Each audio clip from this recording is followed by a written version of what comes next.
हुआ है क्या कि दुर्योधन आया भगवान से मांगने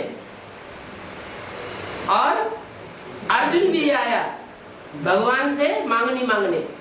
क्या मांगा? अर्जुन ने मांगा, वो दुर्योधन ने नहीं मांगा। दुर्योधन ने मांगा हमें आपका धन संपत्ति सेना महल माणिया अटारियां राज्य सब चाहिए, तब हम जीत के दिखाएंगे। ये धर्म युद्ध और कर्म युद्ध। और अर्जुन ने क्या कहा? प्रभु हमें आपका कुछ नहीं चाहिए, हमें सिर्फ आप चाहिए। अलग को मिला अल्लाह, बेबादशाही सारी भागीदार को दे दी। ये कि आज में दोनों ही भागीदार थे ना। कौन? ब्रह्मा बाबा दादा लेखराज, उन्होंने अपनी धन संपत्ति लगाई दुकान में, और जो भागीदार था उसने अपना तन और बुद्धि लगाई। जो रत्नों की दुकान थी उसे चलाने के लिए, तो भागीदार तो दोनों हुए ना। तो रेल का राही कौन हो गया?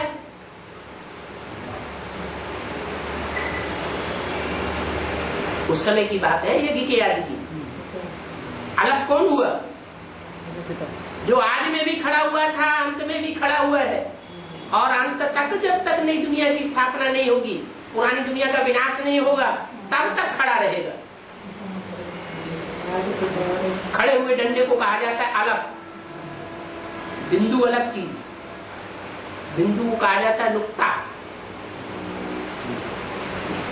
बिंदु कौन है? अलफ कौन है? और बे कौन है?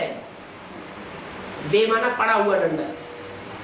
उर्दू में अलफ बिंदु को नहीं कहा जाता, खड़े डंडे को अलफ कहा जाता, बिंदु को नुक्ता कहा जाता, पड़े डंडे को बे कहा जाता है। तो पुरुषार्थ करते करते कौन पड़ गया और कौन अंत तक खड़ा रहता है, और कौन अंत तक बिंदु का बिंदु ही बन करके रहता है, और बिंदु बन करके ही वापस चला जाता है, फिर इस दुनिया में वापस नहीं आता। कौन है? शिव है ज्योति बिंदु, अलफ है राम वाली आत्मा, और बे है कृष्ण वाली आत्मा।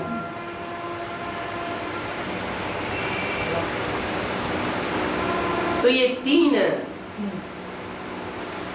जो बातें बताई, अक्षर, अलफ को मिला अल्लाह, बे बादशाही सारी भागीदार को दे दी।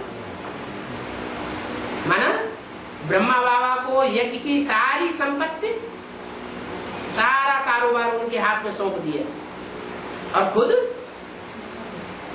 खुद रास्ता लिया। क्या समझ के? अरे हमें तो भगवान मिल चुका, मैं तो परमात्मा बाप का मुकर्रर रथ हूं। दो रथों की बात की है मुरलियों में। कौन कौन से दो रथ? मुकर्रर रथ और टेम्परेरी रथ। टेम्परेरी माने आज है, कल नहीं रहेगा, और मुकर्रर माने आज भी है, रहेगा, बीच में भी रहेगा, और अंत में भी रहेगा। उसको कहते हैं मुकर्रर।